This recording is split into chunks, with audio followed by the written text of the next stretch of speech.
भारत की सियासत में एक और जंग छिड़ चुकी है। 22 अगस्त 2025 शनिवार दिल्ली से लेकर कोची तक बहस का सबसे बड़ा मुद्दा बन चुका है नक्सलवाद और संविधान का संतुलन।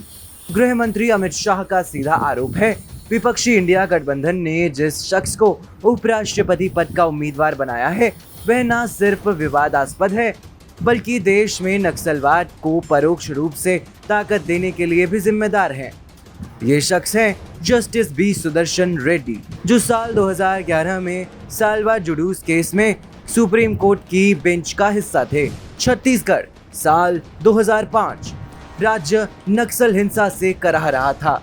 गांव दर गांव नक्सलियों का दबदबा था। तभी तत्कालीन भाजपा सरकार ने एक प्रयोग शुरू किया। हजारों आदिवासी युवाओं को हथियार थमाकर बनाया गया स्पेशल पुलिस ऑफिसर। इन्हीं को समाज ने नाम दिया सालवा जुडूस, यानी शांति का अभियान। लेकिन हकीकत में ये थे आदिवासी मिलिशिया ग्रुप। सरकार के मुताबिक नक्सलियों के खिलाफ यह जनता की सबसे बड़ी जवाबी मुहिम थी। सालवा जुडूस का असर केंद्र और राज्य सरकारें मानती है कि इन कमांडो दस्तों ने नक्सलियों को सीधा चुनौती दी। नक्सल प्रभावित इलाकों में पहली बार नक्सलवाद की पकड़ ढीली पड़ती दिखी। सैकड़ों अभियानों में कोया कमांडो शामिल किए गए, लेकिन इसके साइड इफेक्ट सामने आने लगे। मानवाधिकार और सामाजिक कार्यकर्ताओं ने आरोप लगाया कि सालवा जुडूस में शामिल मिलिशिया के हाथों निर्दोष आदिवासी फंस रहे हैं, गांव जला दिए जा रहे हैं और फर्जी मुठभेड़ों में मासूम मारे जा रहे हैं। बैलेंस तो बढ़ गया। Violence has increased. The Naxals have not been weakened in any way. Instead, the poor villagers are being caught in the middle. They have run away. Their houses have been taken from them. This destruction is happening in the name of Salva Judum.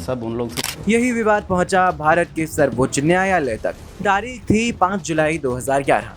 Supreme court की bench में बैठे थे justice B Sudarshan Reddy और justice S Nijjar.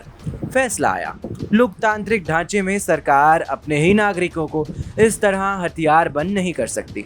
ना तो संविधान इसकी इजाजत देता है और ना ही मानव अधिकार इसे मंजूर करते हैं। कोर्ट ने आदेश दिया, सभी स्पेशल पुलिस अफसरों से तुरंत हथियार वापस लिए जाएं और सालवा जुडूस का पूरा ढांचा खत्म किया जाए। इस ऐतिहासिक फैसले को सरकार के कई धड़े नकारात्मक रूप से देखते रहे, लेकिन मानवाधिकार संगठनों ने इसे भारतीय लोकतंत्र की जीत बताया। अब साल 2025 में 14 साल बाद यही फैसला राजनीतिक रणभूमि का हथियार बन गया है।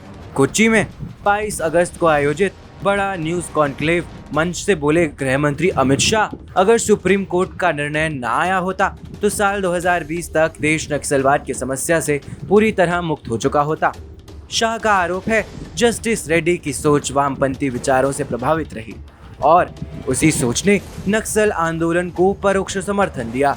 अब कांग्रेस और इंडिया गठबंधन ने ऐसे शख्स को उपराष्ट्रपति पद के सबसे बड़े कॉन्स्टिट्यूशनल पद के लिए उम्मीदवार बनाया है। उपराष्ट्रपति समग्र देश का होता है। कोई भी राज्य से आ सकता है, देश के किसी भी जोन से आ सकता है। इसमें इस तरह से सोचना मेरे हिसाब से ठीक नहीं है। परंतु हमारी चॉइस के बारे में मैं बाद में बताता हूँ। पहले कांग्रेस पार्टी ने जो चॉइस, कांग्रेस पार्टी की चॉइस के बारे में बताना चाहता हूँ। इससे कांग्रेस के केरल में जीतने की जो बची कुची संभावनाएं थी वो नष्ट हो गया है, क्योंकि ऑपोजिशन के प्रत्याशी श्रीमान सुदर्शन रेड्डी वही है जिन्होंने वामपंथी उग्रवाद को, नक्सलिज्म को मदद करने के लिए सालवा जुडम का जजमेंट दिया था। और सालवा जुडम का जजमेंट न होता तो वामपंथी उग्रवाद 2020 तक समाप्त हो गया। यही सज्जन है जिन्होंने आइडियोलॉजी से प्रेरित होकर सालवा जुडम का जजमेंट दिया है। केरल ने नक्सलिज्म का दंश झेला है, उग्रवाद को भी सहन किया है। केरल की जनता ये जरूर देखेगी कि कांग्रेस पार्टी वामपंथियों के दबाव में किस तरह से अपने ऐसे प्रत्याशी को तय करती है जो वामपंथी उग्रवादी नक्सलिज्म के सपोर्ट में सुप्रीम कोर्ट जैसे पायस फोरम का उपयोग किया। विपक्ष की दलील। दूसरी तरफ विपक्ष का कहना है जस्टिस बी सुदर्शन रेड्डी न्यायपालिका की गरिमा और संविधान की रक्षा के प्रतीक हैं। उनका फैसला पूरी तरह से मानवाधिकार और लोकतंत्र की रक्षा के लिए था। Sudarshan Reddy Garu is one of the India's most distinguished and progressive jurists. He has had a long and eminent legal career, including as judge of the Andhra Pradesh High Court, Chief Justice of Guwahati High Court and judge of the Supreme Court. He has been a consistent and courageous champion of social, economic and political justice.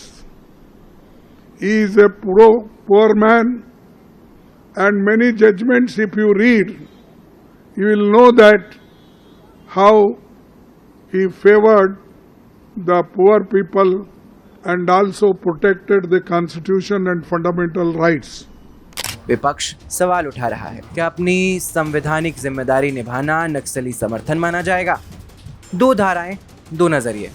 एक धारा जो मानती है कि सलवार जुलूस ने नक्सल आंदोलन की नींव हिला दी थी और कोर्ट का आदेश ना आता तो भारत बहुत पहले नक्सल मुक्त हो चुका होता। दूसरी धारा जिसका कहना है कि लोकतंत्र कभी भी इस मॉडल को स्वीकार नहीं कर सकता क्योंकि इससे राज्य आतंकवाद को बढ़ावा मिलता है और आदिवासी समुदायों का दमन होता है। यानी बहस अब सिर्फ सुरक्षा बनाम नक्सल नहीं रही बल्कि सुरक्षा बनाम संविधान बन चुकी है। Bureau report, PPM times.